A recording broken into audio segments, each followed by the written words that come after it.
చూడండి అన్న, నువ్వు అవునన్నా కాదన్నా ఇప్పుడు కాంగ్రెస్లో మన తెలంగాణలో కాంగ్రెస్ లీడ్ ఉంది కాబట్టి 100%. సో ఈసారి పట్టభద్ర ఎన్నికల్లో 100% మనలోకి పట్టే ఛాన్స్ ఎక్కువ ఉందని అనిపిస్తుంది.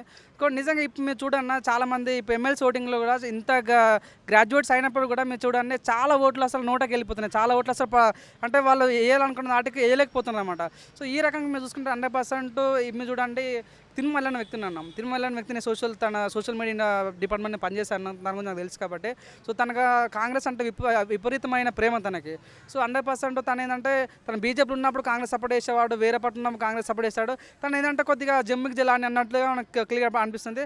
సో తను మీరు చూడండి, తన ఒక పాత వీడియోలు చూసుకోండి. తను ఈరోజు తను పెట్టుకునే వాచ్ కోట్ల రూపాయలలో ఉంది. ఒకప్పుడు అదే వ్యక్తి 10 రూపాయలు ఇవ్వండి అన్న అని రిక్వెస్ట్ చేసిన వ్యక్తి తినడం వలన నిజంగా ఈరోజు ఒక ఎమ్మెల్సీగా పోటీ చేయడం అనేది నిజంగా తనకు మీరు అవునని కాదని తను ఒక జర్నలిస్ట్ అన్న. ఈ జర్నలిస్ట్ డిపార్ట్మెంట్ వచ్చాడు, తనకంటే ఒక సొంత ప్లాట్ఫామ్ ఉంది. తను అనుకుంటా 100% తను ఎమ్మెల్యే టికెట్ ఆశించినాడు కాబట్టి. సో తను మీరు అవునన్న కాదని తను ఒక సెటిల్ అయిన వ్యక్తి. సో ఈ రాకేష్ రెడ్డి అనే వ్యక్తి తను మీరు సేమ్ ఇలానే తన ముందు బీజేపీలో ఉన్నాడు, తర్వాత బీఎస్పీ నుంచి టికెట్ పోటీ చేశాడు, బీఎస్పీలో ఓడిపోయాడు, తర్వాత బీఎస్పీ నుంచి మన టీఆర్ఎస్కి వచ్చాడు. సో వీళ్ళకి ఈ రకంగా చూసుకుంటుంటే నిజంగా అరే వీళ్ళు సరైన వ్యక్తులు కాదేమో, మనకి గ్రాడ్యుయేట్ సరిపోయే వ్యక్తులు కామో. చూడండి అన్న, కష్టం మన పేదోడికి పేదోడి బాధని తెలుసు అన్న. ఇప్పుడు ఒక నిరుద్యోగుల బాధ తిరుమల అని తెలియదు అన్న. తనేమో నిరుద్యోగి కాదు. సో రాకేష్ రెడ్డి తన నిరుద్యోగి కాదు, తను వెల్ సెటిల్. సో నిజంగా మేము అనుకున్నాం అట్లా ఎటువంటి వ్యక్తులు వస్తే బాగుంటుంది అనుకున్న టైంలో సో మాకు అప్పుడు కనిపించాడు. నిజంగా అశోక్ సార్ కనిపించాడు అన్న. తను నిజంగా నిరుద్యోగుల కోసం తను పోరాడే ఎన్నో ఉద్యమాలు చేశాడు. తనను జైలుకు పాలు చేశాడు, తనను అరెస్ట్ చేశారు, ఎన్నో ఇబ్బందులు, తన ఫ్యామిలీకి దూరంగా ఉన్నాడు. ఎంతోమంది స్టూడెంట్స్కి ఎన్నో ఉచితంగా గ్రూప్ 2 గ్రూప్ 1 కోచింగ్ ఇవ్వాలి కానీ ఎన్నో విషయాలు నన్ను చెప్తానన్న.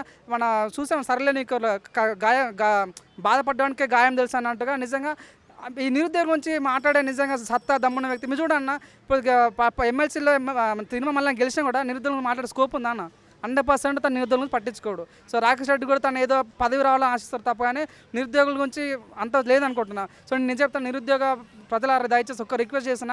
సో మనం ఇన్ని రోజులుగా మనం ఆశించింది సో ఒక్కరినే ఎవరినో మనం అధికారం ఇవ్వడం కన్నా నిజంగా మనలోని ఒక వ్యక్తికి అధికారిస్తే బాగుంటుంది. నేను చూసాను, నేను బర్రెలెక్క టీంలో పనిచేస్తాను కాబట్టి. సో తను అశోక్ సార్ ఏంటంటే నేను బర్రెలెక్క ఇండిపెండెంట్ పోటీ చేసినాం, తను వచ్చి సపోర్ట్ ఇచ్చాడు. సో నిజంగా ఇటువంటి వ్యక్తులు కదా మనకు కావాల్సింది. ఒక వ్యక్తి ఒక అమ్మాయి రాజకీయాలు వెళ్తున్నప్పుడు తను సపోర్ట్ ఇచ్చాడు. నిజంగా అట్ ద సేమ్ టైం ఇప్పుడు అశోక్ సార్ పోటీ చేస్తుంటే సో మొన్న తను కూడా సపోర్ట్ చేయడం జరిగింది. సో నేను అనుకుంటున్నా మీరు చూడండి, మనం అనుకుంటాం కానీ ప్రజలు ఏ రకంగా డిసైడ్ అయితే మనకు తెలియదు కాబట్టి. సో నా ఉద్దేశంలో మా అశోక్ సార్ గెలిస్తే బాగుంటుంది అనుకుంటున్నా. కానీ అధికారంలో కాంగ్రెస్ ఉంది కాబట్టి తిరుమలకి పట్టబట్టే ఛాన్స్ ఉందని అనుకుంటున్నాను. బర్రెలక విషయం అంటే గుర్తుకొచ్చింది, గతంలో అసెంబ్లీ ఎన్నికలప్పుడు కానీ రీసెంట్గా చూసుకున్న పార్లమెంట్ ఎన్నికల్లో కానీ మీరు చాలా యాక్టివ్గా జోష్లో బాగా పాట పాడుతూ మరి ప్రచారం చేయడం జరిగింది. ఎట్లా అనిపిస్తుంది అక్కడ బర్రెలక? గత అసెంబ్లీ ఎన్నికల్లో దాదాపు 5-6 వేల ఓట్లతోటి కొంత ప్రభావం చూపించినప్పటికీ ఈ పార్లమెంట్ ఎన్నికల్లో ఎట్లా ఉండబోతాం? సో 100% లాస్ట్ టైం తనకు కూడా సింగిల్ కాన్స్టిట్యున్సీ ఉండే నిజం. లాస్ట్ టైం కొల్లాపూర్ ఉండే. ఈసారి 7 కాన్స్టిట్యున్సీ యాడ్ అవ్వడం వల్ల మేము ప్రచారం వెళ్తున్నప్పుడు ప్రతి గడప మేము లాస్ట్ టైం మాకు టైం లేకుండే, ఎమ్మెల్యే ఎలక్షన్ మాకు టైం లేకుండే. అట్ ద సేమ్ టైం మీరు అన్నట్టుగా చాలామంది అంటున్నారు తన దగ్గర డబ్బు కూడా లేకుండా. అవును కాదన్నకన్నా తను అప్పుడు డబ్బు లేకుండే, టైం లేకుండే. సో అతి తక్కువ టైంలో తను జస్ట్ ఒక 1 వీక్ లోపలే తనకు 5,000 ఓటింగ్ పడింది. సో ఈసారి మాకు ఎంపీ ఎలక్షన్ పక్కడబందికి ప్లాన్ చేసాం 100%. తనకు టైం ఉంది, అట్ ద సేమ్ టైం మేము వాడుకున్న మాకు టీం ఉంది. సో మేము గడప వెళ్ళినప్పుడు కూడా అన్న నాది సంగారెడ్డి అన్న.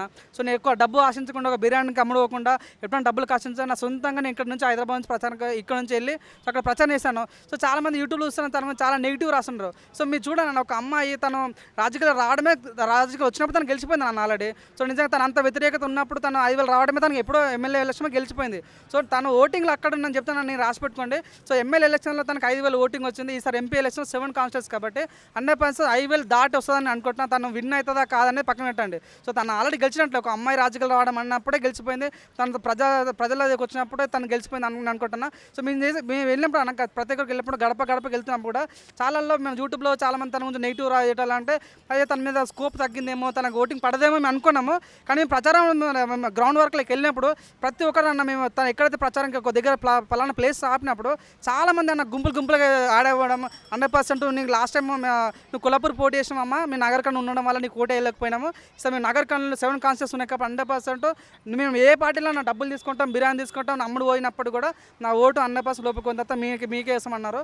సో నాకు నమ్మకం ఉందని 100% ఈసారి తనకు 5,000 ఓటింగ్ పడింది. 5,000 ఓటింగ్ దాటుతానని అనుకుంటున్నా. సో గతంలో అసెంబ్లీ ఎన్నికల్లో బాగా డబ్బులు సంపాదించుకున్నది. ఆ డబ్బులు సంపాదించుకున్న డబ్బులతోటే గ్రాండ్గా ఫంక్షన్ హాల్లో పెళ్లి కూడా చేసుకున్నది.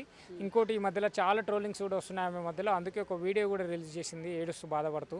ఇక మీదట నేను ఎలాంటి పొలిటికల్ కానీ ఇంటర్వ్యూలు కానీ యూట్యూబ్లో కానీ నేను యాక్టివ్గా ఉన్నాను, పనిచేయను అనే విధంగా మనస్తాపానికి గురై పాపం బాధపడుతూ కన్నీళ్లు పెట్టుకొని వీడియో చేసింది. మరి ఎట్లా ఉండబోతుంది నువ్వు? సో చూడన్న, ఒక అమ్మాయి నిజంగా ఎవరు వస్తారన్న ఇప్పట్లో రాజకీయాలకు, అమ్మాయి రాజకీయాలు రావడం అనేది ఆషమాష కాదన్న నిజంగా. సో మీరు చూడండి, ఇప్పుడు చాలామంది మన తెలంగాణ మల్లారెడ్డి ఉన్నాడు, చాలా డబ్బులు సంపాదించాడు. మరి ఎందుకు తనని బట్టి అడగలేకపోతున్నారు? నిజంగా చెప్తున్నా, ఎప్పుడైతే మనం ప్రజలము ఒక ప్రజానాయకులను ప్రశ్నించాలి. కానీ నిజంగా ఒక అమ్మాయి తను రాజకీయాలు వచ్చినప్పుడు తనని కూడా ట్రోల్ చేస్తుంటే కొన్నిసార్లు బాగా అనిపిస్తుంది. అంటే ఇది ఇప్పుడు చాలామంది అంటే యూత్ పాలిటిక్స్, యూత్ రాజకీయాలకు రావాలి, రాజకీయాలు అంటే ఏడొస్తారన్న. రాజకీయాలు వచ్చిన వాళ్ళని తొక్కేస్తున్నారు, ట్రోల్ చేస్తున్నారు, తను ఇబ్బంది పెడుతున్నారు. నిజంగా అనిపిస్తున్నారే, నిజంగా యూత్ ఇంకా చూడండి, యూత్ ఒక 10,000కు ఒక ఉద్యోగం చేస్తారు తప్ప, కానీ ఏ యువత కూడా రాజకీయాలు రావట్లేదు. రాజకీయాలు రావంటే భయపడుతున్నారు. అట్లాంటి టైంలో నిజంగా ఒక అమ్మాయి నిజంగా ఒక చాకలి ఐలమ్మలక, ఒక రాణి రుద్రమాదేవిలాక తను నిజంగా రాజకీయాలు వచ్చింది. తను మంచి చేసిందా లేదా పక్కన పెట్టండి, తనకు ఒక అవకాశం ఇద్దాం. సో ఒక యువత నిజంగా రాజకీయాలు వచ్చినప్పుడు నిజంగా తను స్వాగతించలేకపోవడం వల్ల నిజంగా యువత అంటే అరే మనకి రాజకీయ సెట్ అవ్వమేమో అన్న ఫీలింగ్ వచ్చిందన్న. నిజంగా చెప్తున్నా, తను ఏమైనప్పటికన్నా ఒక యువత రాజకీయాలు వచ్చినప్పుడు దాన్ని స్వాగతిద్దాం. 100% యూత్ పాలిటిక్స్ మేము చూడ చిన్నగా ఉన్నప్పుడు విన్నానా. సో ఇండియా డెవలప్ అవుతుంది ఇంకెన్నో డెవలప్ అవుతూనే ఉంటుంది అన్న, మనం డెవలప్ కాలేమా? సో ఇప్పటికైనా యువత గుర్తించి నిజంగా గాంధీజీ ఒక మాట చెప్పాను, ఎప్పుడైతే ఒక అమ్మాయి యువత 12 గంటల మన రోడ్డు మీకు వస్తుందో అప్పుడు నిజంగా ఇండియా డెవలప్ అయినట్టు అన్నాడు. నిజంగా చూడండి, ఒక అమ్మాయి రాజకీయాలు వచ్చింది, తనను కూడా తను ట్రోల్ చేయడం అనేది చాలా బాధ అనిపిస్తుంది. నిజంగా తను ఏమైనప్పుడు కూడా నిజంగా నేను డబ్బులు ఇచ్చాం మన ఎలక్షన్లో. అంటే తను డబ్బులు ఎలక్షన్లో వాడుకున్న తనకి ఇచ్చాం మనం. సో తను మనం మళ్ళీ రిటర్న్ చేయాలని మనం అడగట్లేదు కదా. సో తను ఖర్చు పెట్టుకుని దాన్ని కూడా తను ట్రోల్ చేయడం అనేది కొద్దిగా బాధ అనిపిస్తుంది. అక్కడ నాగరికాల నుంచి ఇక్కడ పార్టీల విధంగా చూసుకుంటే బీఎస్పీ నుంచి బీఆర్ఎల్కి వచ్చిన ఆర్ఎస్ ప్రవీణ్ కుమార్ గారు ఉన్నారు. అక్కడ బీజేపీ నుంచి బలమైన అభ్యర్థి ఉన్నాడు. ఇక్కడ కాంగ్రెస్ నుంచి కూడా బలమైన అభ్యర్థులు ఉన్నారు. వీళ్ళని ఎదుర్కొని కనీసం చివరిసారి అసెంబ్లీ ఎన్నికల్లో వచ్చినన్ని ఓట్లన్నా ఆమెకి పడే అవకాశం ఉందనుకోవచ్చు. సో 100% నేను మీరు ఇదే అడిగినప్పుడు నేను చెప్పాను, ఒక పాట రూపంలో మాట్లాడాను. జెండలు జత కట్టడమే మీ ఎజెండా, జనగుండెల గుడి కట్టడమే శిరీష ఎజెండా, బలిరా బలిరా బలిరా నగర్ కర్నూల్లో వెలిసిన పులిరా. సో నిజంగా చెప్పాను, చాలామంది చూడన్న చాలా అధికారం కోసము ఆ పార్టీ నుంచి ఈ పార్టీకి, ఈ పార్టీ నుంచి ఆ పార్టీకి వెళ్ళినప్పుడు కూడా తను ఈరోజు మీరు అన్న తను అనుకుంటే ఎంత విషయం అన్న, తన పార్టీలకు వెళ్ళాలంటే ఎంత విషయం అన్న, తనకున్న ఫేమ్ బట్టి ఒక పార్టీలకు వెళ్ళి ఉంటే 100% తన నామినేషన్ వేసిన నెక్స్ట్ డే అన్న కాంగ్రెస్ పార్టీలో నువ్వు విత్డ్రా చేసుకొని నీకు ఇన్ని డబ్బులు ఇస్తామన్నారన్న, బీజేపీ వాళ్ళు డబ్బులు ఇస్తామన్నారన్న. నిజంగా తను అమ్ముడు పోయే వ్యక్తి అయితే తను డబ్బులు తీసుకుని విత్డ్రా చేసుకునేది కదన్న. సో నిజంగా చెప్తున్నా, తను పెయిడ్ ప్రమోషన్ చేస్తుంది, తను అడ్వర్టైజ్మెంట్ చేస్తుంటే తను ఏమి లక్షల అధికారి కాదు కదన్న. తను ఒక మధ్యతరగతి అమ్మాయి, తను కూడా యూట్యూబ్ ద్వారా తను డబ్బులు వస్తున్నాయి. తను ఆ రకంగా తను అడ్వర్టైజ్ చేసుకుని తనకు యూట్యూబ్ డబ్బులు సంపాదిస్తుంది. తన అమ్మాయిని పట్టుకొని నిజంగా నాకు అనడం చాలా బాగా అనిపించింది. సో ఎనీవైనా తను కాకపోతే ఎవరైనా మీరు చూడండి, మన ఎంపీ ఎలక్షన్ కూడా ఒక అమ్మాయి ఎమ్మెల్యే ఇండిపెండెంట్ పోటీ చేయడం వల్ల ఈరోజు ఎంపీ ఎలక్షన్లో చాలా గ్రాఫ్ పెరిగిందన్న. మీరు చూడండి, ఆంధ్రప్రదేశ్లో ఒక అమ్మాయి జిమ్చక్ అనే అమ్మాయి కూడా ఇండిపెండెంట్గా పోటీ చేసిందంటే తను ఏమన్నది, నాకు బర్రెలకి ఇన్స్పిరేషన్ అంది. చాలామంది యువత కూడా అన్న ఒక అమ్మాయి పోటీ చేస్తే అంటే యువత కూడా రాజకీయాలు రావచ్చు అన్న ఇన్స్పిరేషన్ కలిగింది. ఇప్పుడు నేను కూడా నా పేరు పవన్ కుమార్. సో తను బర్రెలకి ఇన్స్పిరేషన్ ద్వారా నేను వచ్చే ఎలక్షన్ జెడ్పీటీసీలో నేను పోటీ చేయాలనుకుంటున్నాను. సో నిజంగా యూత్ ఏంటంటే ఇప్పుడు నుంచి రాజకీయాలు రావాలి, ఇప్పుడే తల చదువుతో పాటు రాజకీయాలు నేర్చుకుంటే అద్భుతమైన ఇండియా ఫామ్ అవుతుందని అనుకుంటున్నా. సో నిజంగా ఏందన్న అంటే డబ్బులున్న వాళ్ళే రాజకీయాలు చేయాలనేవి మాలాంటి వాళ్ళు చేయొద్దు అన్న యూత్. నిజంగా చెప్తాను, 100% ఈసారి నిజంగా తను చేసిన ఒక చరిత్ర అలాగే ఉండిపోతాను అనుకుంటా. మీరు చూడండి, నగర్ కర్నూలులో ఒక సర్వే వచ్చింది, ఒక సర్వే వచ్చింది. అతి చిన్న వయసులో ఎంపీగా పోటీ చేసిన వ్యక్తి ఎవరంటే బర్రెలేక, అతి చిన్న వయసులో లేడీగా. సో అట్లాంటి వ్యక్తిని నిజంగా ట్రోల్ చేయడం అనేది నాకు కూడా చాలా బాగా అనిపిస్తుంది. ఎవరెవరో ఏదో మాట్లాడుతున్నా తిట్టండి, కానీ పర్సనల్గా డ్యామేజ్ చేయడం అనేది కొద్దిగా ఇబ్బందిగా అనిపిస్తుంది. సో ప్రశ్నించండి, తప్పులేదు. జియో 46 తెలుసా అని అడిగాను, తప్పులేదు. కానీ తన పర్సనల్ డ్యామేజ్ చేయడం అనేది, సో నిజంగా తను మొన్న ఒక వీడియో ఇస్తుంది, నేను రాజకీయాలు రాదలుచుకోలేదు, ఇప్పటి నుంచి నేను వీడియో దలుచుకోలేదు, నా లైఫ్ ఇక్కడ ఆపేద్దాం అనుకుంటున్నాను. సో నిజంగా ఇప్పుడే మొలుస్తున్న ఒక మొక్క లాంటి రాజకీయ వ్యక్తులను కూడా చిదిమేస్తున్న ఫీలింగ్ మాకు కలిగిందన్న.